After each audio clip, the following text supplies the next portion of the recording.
Bismillah, alhamdulillahi, rabbil alamin, wa salatu wa salam ala nabiyina Muhammad wa ala alihi wa ashabihi ajmain. Ibn Qayyim rahimahуллahның китебинде Дарт жана Дава дегенде күнөөлөр бөлүмүндө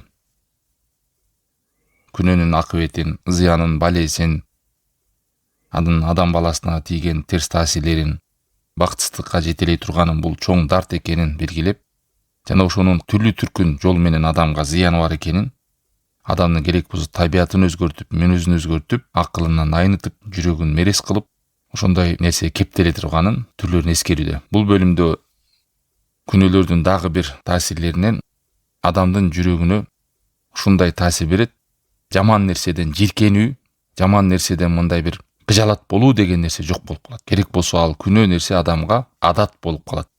Өзүнүн кылып аткан амалына адамдардын көзүнөн дагы уялбайт. Адамдардын арасынан көрсөтүүдөн, айтуудан, алардын алдында ачык кылуудан тартынбай калат. Керек болсо айтып берүүдөн дагы баш тартпайт.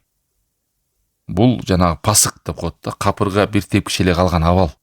Ошондой фасыктык менен белгилүү болуп калганда, бул адамдар ушуну айтып берүү менен, адамдарга көргөзүү менен рахат алууга чейин барат.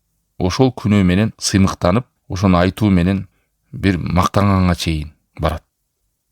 Сен муну кылып көргөн жок белең, бул мындай экен, тигиндей экен деп, мен мындай кылдым, тигиндей кылдым деп күнөөлөрүн, кылган күнөөлөрүн айтып берет дейт. Субханалла, тилекке каршы, эгер адам мындай деңгээлге жетип алган болсо, ал адамдардын ошол дарттан айып кетишине аябай мүмкүнчүлүк аз дейт. Эмнеге? Себеби ал тобо кылууга шашпай калат да. Тобонун эшигин өзүнө жаап алат. Себеби ал күнөөсү менен мактанган, күнөөсү менен сыймыктанган, күнөөсүн жарыя кылган, ал каякта уялбай атса, тартынбай атса, ошону мактанып айтып аткан болсо күнөөсүн. Мына ушул учурда бул адамга тобонун эшиги жабылат. Көбүнчө мындай адам оңолоюн, мен бул нерсени таштайын, бул жаман нерсе турбайбы, кыжалат болуп андай нерсе жок. Балким жүрөгүндө ошол нерсеге калуу. Пайгамбар саллаллаху алейхи вассалам хадисинде айткандай, Бухариде келген, "Куллу уммати муафан иллал мужахирун" деген. Менин үммөтүмдөгү адамдардын бардыгы мындай саламаттыкта, аманчылыкта кала берет, тек гана сыртка жарыя кылбагандардан башкасы деген. Ашкере кылган, күнөөнү ачык көргөзүп кылгандардан башкасы. Себеби адам жашырын кылганда күнөө өзүнүн башына тиет. Анан ал адамда дагы деле кыжалатчылык бар, дагы деле жүрөгүндө сигнал бар, дагы деле ал адамда уят бар. Бул адамдын тобого эртеби кечпи келишине мүмкүнчүлүк чоң. Себеби адагы уят деген, тартынуу деген дагы деле бар. Мында уяттын жана имандын белгилери бар. Бул сыртка чыгып кеткен адамда, Кудай сактасын, жок ал нерсе. Сыртка ашкере кылып, ачыкка чыгарып салуу күнөөнү. Кандай десе, Аллах Таалам бир адам күнөө кылганда, анын күнөөсүн жашырып коет экен. Мындай чыкканда ашкере кылбайт, элге жарыя кылбайт, шерменде кылбайт. Аллах Таалам ал адам жашырып койсо, таң атканда ал адам эмне кылат? Өзүн өзү ачыктайт. Мен муну кылдым, тигини кылдым, мындай кылдым деп жар салат. Билбеген адамга билдирет. Билесиңби сен, мен кече мындай кылдым, өткөндө мындай кылгам деп. Өзүнүн айыбын өзү ачып, күнөөсүн ашкерлеп ачыктайт. Болбосо Аллах Таалам анын күнөөсүн жашырып койгон эле дейт. Кээде бир мусулмандарда каталар бар, айрымдар айтып калат. Мен намаз окуганга чейин мындай жүрчүмүн, анан тигиндей жүрчүмүн, убагында мен мындай кылгам, тигиндей кылгам деп аялдар бири-бирине отуруп калса айтып беришет, эркектер бири-бирине айтып берет. Эч убакта күнөөңүздү айтпаңыз бирөөгө. Эч убакта. Бир эле жолу бар. Ошону бирөөдөн фатвалайын деп, ошону бирөөнүн акысын бердимби, бербей калдымбы, ушудан кантип кутулам, кантип жоюлам деп бир аалымдын алдына барып, сурап, ошонун абалын билиш үчүн. Аны айтыңыз. Калган учурдагы арттагы кетен, ичкенин, чеккенин, бузук иштери кылганын тобо кылып кайтып келгенден кийин аны жашырыңыз. Айтпаңыз, эч кимге айтпаңыз, бир тууганыңа да айтпа. Болду, аны Алла Таалам жашырып, жаап койгондон кийин аны ашкере кылуу, Кудай сактасын, эмне кылып атат аны айтканда? Аллах Таалам жашырып койгон нерсени сыртка чыгарбаш керек. Кээ бир адамдар сырларын адамдарга айтат, эртең ошол айыбыңды ачат. Сен мындай элең го, тигиндей элең го, жыргап калсыңбы деп, убагында мынтип жүрчүң эле го деп, Кудай сактасын. Ошентип өзүнүн өзү айыбын ачкан. Аллах Таалам бул нерсени каалабайт. Кулуна күнөөсүн жашырып койду, алхамдулилlah кечирип койду, болду. Тобо кылып, намаз окуп, жакшы жолго кайтып келгенден кийин ал жакка кайтып, аны эскерип, бирөөлөргө айтып, жар салышынын кереги жок. Ана бул хадисте эмне келип атат? Ушул күнөөсүн өзү ашкере кылып ачыкка чыкпагандан башкасынын бардыгы саламаттыкта кала берет деп атат. Тек гана өзү ачыкка чыгаргандан башкалар. Өзүн ачыкка чыгарган адам бул күнөөсү менен мактанайын деген адам. Бул оңолоюн деген адам андай кылбайт. Балким мына көрүп алгыла, билип алгыла, эмне болмок эле деген адам да бул. Уят кеткен адам. Мына ушул күнөөнүн акыбеттеринен, бир зыяндарынан адамдан уяттуулукту алып салат. Адам күнөө кылуудан уялбайт. Ошолдон кыжалат эле, бул уят эле деген нерседе түшүнүк жок болуп калат дейт. Пайгамбар алейхиссалату вассалам хадисте айткандай, "Ида лам тастахи фасна ма ши". Эгер уялбасаң, анда каалаганыңды кыла бер деген. Бул коркутуу туугандар. Болбосо уяттуулук деген адамда жаман нерселерди кылуудан адам уялыш керек. Ал эми уяты жок адамдын уяты калбай калса, жаман ишти кылуудан баш тартпайт. Балким ошол күнөөдөн сабак албастан, жакшы жолго кайтпастан, ал күнөө менен сыймыктанып, мактанып жүрө берет. Мына бул дагы күнөөнүн эмнеси экен? Күнөөнүн зыяны, күнөөнүн азабы, күнөөнүн жазасы бул дүйнөдө эле. Жүрөгүндө күнөөлөргө жек көрүү, күнөөлөрдү болгон кыжалат, күнөөлөрдү жасоодон уяттуулук деген нерсени алып салат. Ушунун баары кайдан келди? Ошо күнөөлөрдү топтой бергендиктен, баш тартпастан, таштабастан, биринин үстүнө бири улантып кыла бергендиктен. Кудай сактасын, бул күнөөнү ачыкка чыккан адамдардын көпчүлүгү ошо күнөөдө өтүп кетет дейт. Себеби пайгамбар алейхиссалам хадисте ачыктап атат. Адам саламаттыкта, аманчылыкта кала берет, качанга чейин күнөөсүн жашыра берсе. Ошонун сыртка чыгып кетишинен уялса, тартынса, кыжалат болсо, тынчсызданса, бул жакшы сыпат туугандар. Азыркы жана сот тармактарда кээде айрымдар уялбай күнөө ишти жасап анан ошого чакыргандар бар да. Мына ошондой адамдардын тобо кылышы өтө кечең дейт. Жакын арада мындай адам тобо кылышы өтө кыйын. Себеби тобонун эшигин өзү жаап атат дейт. Аны айтып эле койбостон ал күнөө менен сыймыктанса кандай? Ал күнөө менен мактанса кандай? Эми кайсы гана күнөөнү кылсаң билген дейт да. Мына мисалы күнөөнүн түрлөрү көп дебедикпи? Ар бир күнөөнүн өзүнүн бир мурасы бар. Мурас дегени мурунку Алла Тааланын каргышына калган коомдор болгондо. Айрымдар топон суу менен өлдү, айрымдар жер менен жексен болду, айрымдар кыйкырык үн менен жүрөктөрү жарылып өлдү, айрымдардын тоо басып калды дегендей. Эми ушул күнөөнү кылганда, ошол коомундагы күнөөнү сен кайрадан кайталап аткан болосуң. Мисалы, кайсы бир адам галбойлук ишке түшүп кетсе, Кудай сактасын. Бул жанагы Лут пайгамбардын коомунда кандай Аллахтын каргышына түшүп, ошондой абалда өлүштү. Мына ошондой өлүмдү өзүңө каалап аткан болосуң. Кимде ким мисалы, бирөөдөн акыңды аларды ашырып алып алсаң, бирөө сага зулум кылып койсо, сен ошондон бир урса мен анан 10 урам деген дейт. Мен 10 сомду тартып алса, мен адан 1000 сом алам дегендей ашыкталуу бул Шуайб коомундагы кандай Аллахтын каргышына калды. Шуайб пайгамбардын коому кандай азапка түштү. Себеби алар ушул нерсе менен белгилүү болгон. Ошол мурасты кайра сен эмне кылып атасың? Тирилтип атасың. Ашыкча акысын алгандар, таразадан алдагандар. Эгер текеберлик менен, жер бетинде бузукулук менен, үстөмдүк менен бирөөлөрдүн үстүнө кол алдындагыларды зордоп, кыйнап, үстөмдүк кылуу менен, бой көтөрүү менен мактангың келсе, анда сен Фираундун коомундагы болгон мурасты кайра кайталап жаңылап атасың. Себеби Фираун жана анын коому өзүнүн аскерлери текеберлик менен, үстөмдүк менен белгилүү болгон. Жана ошондой эле Худ коому да. Худ пайгамбардын коомундагы кандай болгон? Алар дагы текебер болгон. Бой көтөргөн болгон. Аларды да Алла Таалам жер менен жексен кылды. Куранда канча деген бул коомдорду эскерген, ар бир коому ар бир күнөө менен белгилүү болгон. Бири текеберчилиги менен, бири жана зыналыгы менен, бири дагы күнөө менен. Азыркы заманда ким кылган болсо, ошол кийимди кайрадан үстүнө кийген болот. Ошол азап тарткан коомду кайра кайталап өз башына кайтаргысы бар. Болбосо Аллах Таалам аларды менин душмандарым деген. Ошо душмандарымдын кайрадан кейпин кийбегиле деген. Имам Ахмад Зухд деген китебинде келген, Ан Малик ибн Динардан Бани Исраил коомунда пайгамбарлардын бирине вахий кылган Алла Таалам. Ана айтты, коомуң айткын dedi. Силерге коомуң эскертип айткын, менин душмандарым кирип келген жол менен дагы кайра кайталап кирип келе бербесин дейт. Ошолор баскан жолду кайра баса бербесин деген сөз. Менин душмандарым кийген кийимди кайрадан кийбесин дейт. Жанагы кайталанган күнөөнү кайра кайталап күнөөнү кийимге катары окшоштуруп, ошол кийимди кайра кийип келбе. Алар минип жүргөн нерсени минбегиле. Ошол кылган күнөөнү кайталабагыла деген сөз. менин душмандарым тамактанган тамакты тамактанбагыла. Антпесе силер ошол мурунку душмандарымдын кебетесин кийип каласыңар дагы, силер дагы менин душманым болуп каласыңар дейт. Эми бул сөз кыскача айтканда, ошолор кылган кылыкты кайра кылбагыла. Душманым айланып калбагыла деп. Ахмадта келген, Абу Даудта келген сой хадистерден. Эмне дейт? Хадисте важуайла зиллату уссагару аля ман халаф амри деген.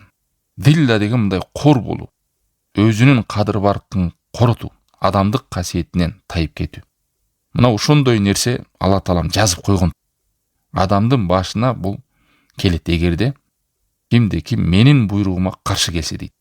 Ким айтып атат муну? Пайгамбар саллаллаху алейхи вассалам айтып атат. Кордук жана алсыздык байкуш болуп калып калат менин буйругума каршы чыга берген адам. Ар бир бидатчы акыры кор болот. Ар бир пайгамбар алейхиссалату вассаламдын жолуна каршы чыккан адам кор болот, бактысыз болот, байкуш болот. Өзүн өзү кемситкен ушундай адам болот. Алсыз кимде ким менин буйругума каршы чыккан болсо. Хадистин уланысында оман ташаббаха би кавмин фаху минхум дейт. Кимде ким кайсы бир коомго окшошкон болсо, ал ошолордон деген. Кээ бир адамдар түшүнбөйт, тура эмне болмок эле окшоштук деп, сен жүрөгүңдө бир күнөө болгон кыжалат, күнөө болгон жек көрүү барбы? Бул нерсе арам деп атса, кантип сен ошол жүрөгүң барат ушул нерсе? Же ошолор менен ырсыктап, ыржактап отурганга кантип дитиң барат? Мына жөнөкөй эле айтайлы, ким бардыгы ата-энесин жакшы көрөт. Кимде ким өзүнүн ата-энесин кор кылган, ата-энесине зомбулук кылган адамга жылмайып ошонун жанында ырсайып, чай ичип отургусу келеби? Мына ошо Алла Тааламдын буйругуна, биздин эң сүйүктүү болгон пайгамбар саллаллаху алейхи вассаламдын жолуна каршы келген адамдарга эми бул кылып атат да мен деп болбойт да андай. Пайгамбардын буйругуна каршы келген, анан ошого шериктеш болсоң, анан ошондой бузуку иштерге окшошкон адамдар болсо, ал ошолордон дейт. Бул деген жүрөгүндө ошол күнөөгө болгон жек көрүү деген жок. Бул деген жүрөгүндө ошол күнөөгө болгон кыжалат деген жок. Аллахтын буйругуна болгон сүйүү жок. Эгерде сүйүү болгондо, жаман нерсени жек көрүү болгондо, ал адам жок эле дегенде ал жерге отурмак эмес, шериктеш болмок эмес, жакындаш болмок эмес. Ар бир ошо күнөөнүн артында жүргөн адам эмне кылат? Кор болот. Арак ичип өзү бактылуу болуп кетти дегенди укпайсыңар. Арактын айынан аялын өлтүрүп түрмөгө калмалган, арактын айынан бирөөнү өлтүрүп түрмөдө чиреген, бирөө арактын айынан алкаш болуп өлгөн, арактын айынан эрте өлгөн, шылып кандай балени угасыңар? Зынанын артынан мындайга түшүптүр, тигиндей кептелиптир. Ар бир күнөө аягы бале менен, бактысыздык менен, кордук менен өтүп атат. Мына жаңылыктардан деле көрүп атасыңар. Адам өзүнө жакшылык кааласа, бактылуу болом, жакшы жашагым келет, бул дүйнөдө да акыретте да жүзүм жарык болгум келет деген адам болсо, ал бир өзүн колго алып, күнөөлөрдөн тобо кылып, жакшылык жолго кайтыш керек. Антпесе, бул хадис тугандар адам башына келет. Буну вахий менен пайгамбар алейхиссалату вассалам айткан. Эч убакта адам күнөө менен бактылуу боло албайт. Эч убакта адам күнөө менен ийгилик таба албайт. Бир эле жол бар таба турган. Ал үчүн капыр болуш керек. Жана аятта келген. Алар Аллахтан келген эскертүү унутулганда, биз аларга асмандан берекенин, мындай чыкканда ырыскынын эшигин ачып коебуз дейт.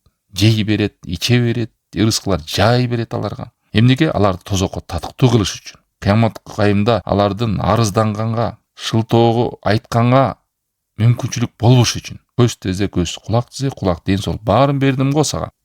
Эмне жетпеди сага дегендей, анан такалаганга мүмкүнчүлүк болот. Ошон үчүн аларга кенен ачып коет. Ал эми мусулман адамды Алла Таалам контролдоп турат. Жаккан нерсесин болсо, анын ыйманына, акыретине, бактылуу болушуна, буйрукту аткарышка жеңил болсо, ошол нерсени жеңилдетет. Кайсы нерсе ага зыян болсо, Алла Таалам аны азайтат. Ошондой. Андан кийинки бөлүк. Бул бөлүмдө дагы күнөөнүн дагы адамга тийгизген терс таасиринен Аллах Тааламдын алдында, Аллах Тааламдын назарында адамдын кадыр баркы толугу менен түшүп, Аллахтын назарынан кетип калат. Ушинтип коет го, бул Аллах Тааламдын назары жааган адам экен деп коет. Мындай айтканда, жакшылыкта жүргөн сайын адам берекелүү боло баштайт. Сооп иштери көбөйүп, ихласта, пайгамбар алейхиссалату вассалам сүннөтүндө жүргөн сайын ал адамга Аллах Таалам назары жаап баштайт. Берекеси жаап баштайт. Алла Таалам аны өз карамагына алат. Жардам берет, ийгилик берет, тавфик берет, коргойт, колдойт. Ал эми күнөөдө жүргөн адамды таштап коет деген сөз.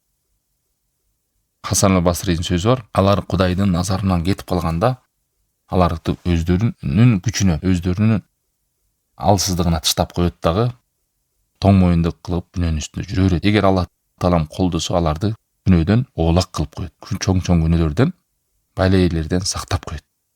Эми адам ушул жолдо өзү бузук ишти кылам деп атса, периште аны келип тосуп койбойт да. Ал эми Аллах таалам кайсыл адамдын чынчыл экенин билет. Аракет кылып тырпалактап күч жетпей аткан адамга Аллах таалам жардам берет. Ал эми бузулам мен оңолбойм, бузук ишти жасайм деген адамга Аллах таалам ал адамды назарынан алып тосуп койбойт күнөөдөн. Ошон үчүн Аллах менен чынчыл болгула деген ушул. Адамдын жүрөгү Аллахка маалым, эмнени эңсеп атат, эмнени каалап атат, кандай жашагысы келип атат, кандай жүргүсү келип атат. Эгер Аллах тааламдын алдында ал адамга кор болот деп жазып койгон болсо, аны эч ким урматтап сыйлабайт. Керек болсо адамдардын көз алдында да гайбатын кетирип салат. Аллах таалам Куранда Хадж сүрөсүнүн 18-аятында "Омай юхиниллаху фама лаху мин мукрим" Кимди Аллах таалам кор кылып койгон болсо, эч ким аны ардактуу кыла албайт дейт. Кимди Аллах таалам шор кылам десе, аны эч ким урматтуу кыла албайт. Керек болсо адамдар аны урматтап, сыйлап, бийиктесе дагы сыртынан ал эки эле жол менен же корккондугунан, же болбосо өзүнүн бир маслаханылыгын, маслаха деген өзүнүн бир пайдасын чечип кетиш үчүн тилин учу менен сиз кыйынсыз, сиз деген шундук адамсыз деп мактап сактап өзүнүн ишин бүтүрүп алат. Же кол астындагы бир корккон адам айбаттанып коюшу мүмкүн. Бирок жүрөктөрүндө адамдарга ага болгон жек көрүү, муздактык бар да. Аллах таалам ушундай кылып коет, алардын жүрөктөрүндө бир эч нерсеге арзыбаган, татыбаган, мындай бир кадыры жок бир белекетке окшоштуруп коет да Кудай сактасын. Ага каранда бир мышык же ит мындай көзүнө сүйкүмдүү көрүнүп калат. Ал эми адам өзүн күнөөдөн тыйылбай улантып жүрө бере турган болсо, улантып берет, ал нерсе жүрөгүнө жөнөкөй эле болуп калат. Суу ичкендей эле. Мына ушул белги дейт. Ал адам куруп кетерине, өлүп кетерине, тообосуз бузулуп ушул жолдо жүрүп кетерине белги дейт. Элестеткиле, Аллахтын назарынан кетип калган адам, Аллах таалам колдоо койгон адам эмне болот? Курuyт да болду.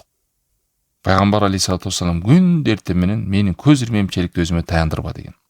Кайсы бир адам өзүнө таянса, Аллахтан башкага таянса, Аллах таалам ошого таштап коет.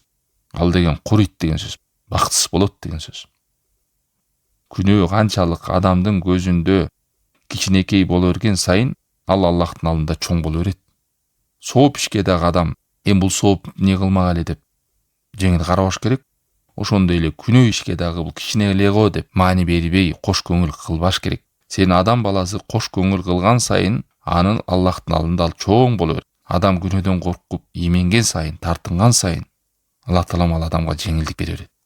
Рахат берип коет. Мисалы жанагы айтып атпайбы, бир арамды көрдүң, бир көргөндө көрдүң ал арам экен. Бирөөнүн авраты деп коелу, бир ачынган аял жолдон өтүп баратасың, кебетесиң. Анан экинчи караш ал шайтандан болот. Мына ошол жерден эмнеге мен муну карашым керек дагы деп көзүңдү тыйдыңбы, жүрөгүңө нур пайда болот. Уже экинчи Аллах таалам үчүн өзүңдү кармап тыйганың үчүн Аллах таалам жүрөгүңө нур берет ошол көлөмдө. Мына ошентип адам тыйылган сайын жүрөгү нурлана берет. Бара күнөөдөн тыйылган сайын жүрөгүндө рахат пайда боло берет. Ушуну адамдар сезет, ушуну кайдимкидей сезет. Ал эми өзүн контролдогон адам, ал күнөөгө өзүн агыта берет, көзүн агыта берет. Ойлойт, ошол нерседен рахатты табам го. Таппайт. Ал жүрөгүндө кара точканы көбөйтөт, караңгылыкты көбөйтөт, катуулукту көбөйтөт. Алла сактасын. Имам Бухари өзүнүн сахихинде эскерген Абдулла ибн Масудтан: "Иннал му'мина яра зунубаху кааннаху фи асли жабал, яхафу ай яқали." Чыныгы момун адам өзүнүн күнөөлөрүн ушундай карайт. Ал жанагы бийик тоонун үстүндө, чокусунда тургандай. Бийик тоонун үстүндө турган адамды раска тоого чыкканда карап көрсөңүздөр, башың айланып кетип, кулап кетпейинби деп бутуңду бекем кармап, колуңду калчылдап, ташты кармап турасың го. Тайып кетсем, кулап кетсем, оңбойм бул жактан деген. Мына момун адам күнөөгө ушундай мамиле кылат деп атат. Бийик тоонун үстүндө, чокусунда туруп, кулап кетпейин деп коркуп турган абалдай дейт. Момун чыныгы жүрөгүндө иманы бар адам күнөөгө ошондой мамиле кылат деп атат. Бузук адам, ал күнөөсүнө ушундай мамиле кылат дейт. Бузуку деген бул Кудай сактасын, жана эки жүздүү, күнөө менен иши жок, башы оорубаган адам. Күнөөгө ушундай мамиле кылат, турганда чымын келип мурдуна конуп калса, мынтип шилтеп коет го, учуп кетет чымын, туура? Мына ошондой мамиле. Анан чымын учуп кетет. Болду, ошондой эле мамиле. Мунчалык жеңил карайт деген сөз күнөөгө. Мурдуна чымын келип, чымын айдап койгондой эле. Күнөөнү ошондой жеңил кыла берет деген сөз. бузук адам. Кудай сактасын. Ошон үчүн көп Аллах Тааламдан биз жүрөгүбүзгө ушул ыймандын даамын татууга, ыйманды жүрөгүбүзгө кооздошуна, ыймандын рахатын даамын татууга Аллах Тааламдан сураш керек. Ал эми капыр адамдын, бузук адамдын жүрөгүндө бузук ишке болгон ошондой эңсөө бар. Бузук ишке болгон ошондой ашыктык бар. Бузук ишке ошондой болгон умтулуу бар. А мумунда наоборот, ыйманга, сооп ишке умтулуу болуш керек. Хужурат сүрөсүнүн 7-аятында Аллах Таалам айтат: "Валакинналлаха хаббаба илейкумул имана ва зайянаху фи кулубикум." Аллах Таалам силерге ыйманды сүйкүмдүү кылып койду. Жүрөгүңөргө кооздоп койду. "Ва карраха илейкумул куфра вал фусука вал асиян." Ал эми жүрөгүңөргө силердин капырчылыкты, бузукулукту, тоң моюндукту, күнөөнү жек көргөзүп кылып койду. Алхамдулилля. Ыйман ээлеринде мына ушундай капырчылыкка, бузукулукка, күнөө ишке ошондой жек көрүү болуш керек. Ал эми ыймандуу адамдарда мына ушул ыйманга, буйруктарды аткарууга эңсөө, каалоо болот. Ал эми бактысыз адамдар наоборот болот. Бузук иштерге эңсей түшүнөт. Мына ушул кептен да кимди Аллах Таалам жакшы көргөн болсо, ошо ыйманга, илим алууга, сооп иштерди жасоого илхам берет, тавфик берет, жеңилдик берет, ошого тартылуу берет, умтула турган мүмкүнчүлүк берет. Ошон үчүн жана айтып коет касаларда, Аллах Таалам кимди жакшы көрсө, ошондо ыйманды берет. Ал эми капырга дүйнөнү деле бере берет. Бирок ыйманды жакшы көргөн адамына гана берет деген ушул. Аллах Таалам кулун сүйүп калса, медеткен Жибрилди чакырып: "Эй Жибрил, мен ушул кулумду жакшы көрдүм, сен да жакшы көр" дейт. Анан Жибрил жакшы көрөт, Жибрил периштелерди чакырып туруп, асмандагы Аллах Таалам бул адамды жакшы көрөт экен, силер да жакшы көргүлө дейт. Анан асмандагы периштелер ал адамды жакшы көрөт. Анан ошол жакшы көрүү сүйүүнү жер бетине коет. Кабыл кылат. Жер бетиндеги адамдар аны жакшы көрө баштайт. Сен 1000 аракет кылсаң да бир адамга жагынайын деп, бирок кыңыр иш 40 жылда билинет деп коебу? Күнөө ишти жүрө берсең, баары бир ал адамдардын жүрөгүнө муздактык калат. 1000 жакшылык кыл ал адамга. Сүйүү, жакшы көрүү, адамдардын жүрөгүнөн орун алуу деген бул Аллах Тааламдын колунда. Аллах Таалам ал нерсени кабыл кылуу деген нерсени койбосо, ага жетпейсиң. Кээ бир адамдар ушинтип кыйнала берет. Шунча жакшылык кылдым, жакшылыгымды билбейди, анан ит экен, ушундай кылсам аягы келип мага душман болуп калды. Мага ушундай салкын, муздак мамиле кылып калды. Убагында мен ысык мамиле кылчым эле деп эле армандарын айтып бергендер. Адамга эч жакшылык жакпайт экен деп коет ушундай. Мына ушулар бул законду билбейт. Адамдардын жүрөгү Кудайдын колунда экенин билбегендер. Сен Аллах менен мамилеңди түздө, Аллах Таалам адамдардын жүрөгүн сага түз деп коет. Кээде Аллахтын каарын келтирип, ачуусуна тие турган күнөө иштерди жасайт тоого кээбилер. Эмнеге? Эптеп ошо адамдардын жүрөгүнөн орун алайын деп. Ошолорго сүйкүмдүү, жагымдуу болоюн. Ошолордун ыраазылыгын табайын деп. Байкуш аякыры барып карасаң, ошолордон дагы сөз угуп жүргөн болот. Бул жагынан Аллах Тааламдан дагы алыстап кеткен болот. Ошон үчүн адамдардын ыраазылыгы менен Аллахтын наразылыгы каршы келсе, ташта адамдардын сөзүн. Коркпо. Аллах Тааламдын буйругун, айбатын көзүңдүн карегиңе сакта. Эл эмне дейт, тигил эмне дейт, ана бул наразы болот, тиги ыраазы болот, башыңды оорутпа ал менен. Канча асарларда келген. Адамдын ыраазылыгын табам деп күнөө кыласың, ошол адам биринчиден сени каргайт кийин. Ошол адам биринчи сага наразы болот. Жубармек кандай адамсың көрсө, мындай турбайбы, сен Аллахтын буйругун аткарбайбы, эмнеге сен муну кыласың билип туруп? Мен го убагында билбеппин деп ошол сени наразы болот биринчи. Келе мунун көңүлү үчүн мен ушу музыканы уктум дейт да. Ушунун көңүлү үчүн мен арак ичип коеюнчу. Ушунун көңүлү үчүн мен ушуну жасап койдум эле деп. Алла Таалам көңүл үчүн баары бир биса. Мына ошон үчүн адам чынчыл болуу деген ошол да. Ал эми адам мына күнөө ишке жеңил карап улантып берген сайын, анын жүрөгүндө эч нерсе болбой калат. Айттым, бир стакан суу ичкендей эле күнөөнү кыла берет. Дем алгандай эле болуп калат. Эмнеге себеп ал адам ошол жолду тандады? Мага баары бир деди. Күнөөбү, күнөө эмеспи, башымды оорутпайбын деген адам. Ва тахсабунаху хаййинан ва хуа индаллахи азим. Нур сүрөсү 15-аят. Силер аны жеңил деп ойлодуңар эле, ал Аллах Тааламдын алдында чоң дейт. Күнөөгө жеңил караба деген сөз. Кош көңүл кылба. Сен ал күнөөнү кылганда күнөөгө караба. Кимге күнөө кылып атасың, ошого кара деген сөз да. Биз тим эле өзүбүздүн акыбыз кеткенде ушундук сүйлөйбүз го. Мага көз килбей койдуңбу? Келсем ордуңан турбай койдуңбу?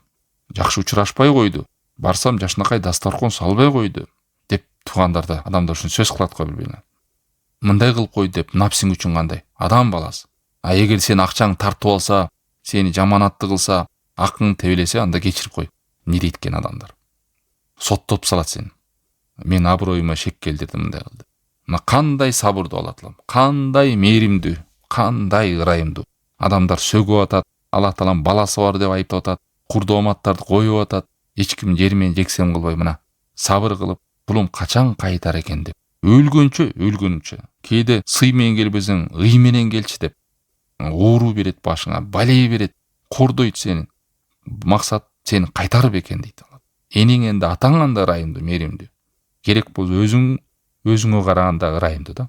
Бирок адам аны түшүнбөйт. Кээ бир адамдар кайра артка кетет. Кудай мен не жаздым, мен сага не кылыпмын, мен сени деп кайра Аллах Тааламга асылат. Алар кайтабы деп эскертип атам. Бул дүйнөдөгү азап, бул дүйнөдөгү кыйынчылык жөн эле болуп калат. Анча-мунча карызга батып кеткен, анча-мунча ырыскысы тар болуп калган, анча-мунча ооруп калган. Кабыр азабынын алдында, акыреттеги суракта, акыреттеги тозокто эч нерсе болбойт. Ошол күнгө ажалың жетип, күнүң бүтүп, жаның чыгып кетип, ошол жакка калып калбаш керек. Бул дүйнөдөн тазарып кеткен жакшыраак. Ошон үчүн бул алым, факих да ошо карапайым адамдарга күйгөндүгүнөн, боору ачыгандыгынан түшүнүп калса экен деп езип, майдалап, бөлүктөргө бөлүп, ар бир күнүн өзүнчө бөлүп туруп жаза берген. Ай адамдар, жеңил карабагыла. Бул оюнчук эмес силерге деп. Канча адамдар кайтып кетем, оңолуп кетем, кийин кайра жолума келип алам деп бөлүп кетти деп атат. Керек болсо мына кийинки бул бөлүмдө айтат да, дагы эскертет. Силердин күнөөңөрдүн айынан могу өсүмдүктөр, жер бетиндеги айбандар, канаттууларга чейин зыянга түшөт экен. Ушу берекенин азайып кеткенин, балелердин түшүшүн ушулар да билет. Каргайт деп келет туугандар асарларда. Чымчыктар, канаттуулар, жан жаныбарлар күнөө кылып жүргөн адамды каргайт. Силердин айыңардан биз жамгырдан кур калдык. Силердин айыңардан жер бетинде кургактык каптады. Силердин айыңардан жер бетинде сел, топон суу, балелер, өсүмдүктөр өспөй калды. Ушунун баары адамдын кылган күнөөлөрүн, адам затынын тобо кылбагандыгынан деп. Керек болсо бакалар дагы. Суулар кургап калганда өлөт да бар жан-жаныбарлар. Канча кескелдирке окшогондор бүттүгү адам баласын каргайт дейт. Мына ушулар аркылуу Бакара сүрөсү 159-аятта улаика ял'анхумуллах, аларды Аллах Таалам каргайт. Жана каргоочулар каргайт деген. Каргоочулар каргайт дегенде кимдер десе, ушу жер бетиндеги жан жаныбарлар. Эмне деп эшеткен? Иннама хуримна ризка бисабаби зунуби бани адам. Биз ырыскылардан кур калдык, кыйынчылыктарга дуушар болуп калдык. Могу адамдардын балдарынын күнөөлөрү себептүү дейт. Бирок ушу айбандарда эмне күнөө? Аларда күнөө жок да. Жанагы токойлор күйүп кетип атат, жер бетинде суу өсүп жок болуп канча деген айбандар кырылып өлүп калып атат. Ошонун бардыгы адамдарды айыптайт экен. Аллах Таалам баарыбызга ыйман берсин, чынчылдык берсин, жүрөгүбүзгө жакшы амалдарды аткарууга тартылуу берсин. Буйрукту аткарууда, сооп иштерди аткарууга бизге жүрөгүбүзгө сүйкүмдүү кылсын. Бузук иштерди бизге жүрөгүбүзгө кыжалат кылсын. Жүрөктөрүбүзгө ушул нерсеге жек көрүү пайда кылсын. Ыйманды жүрөгүбүзгө кооздосун. Ва саллаллаху таала аля хайр халкихи ва аля алихи ва сахбихи ажмаин.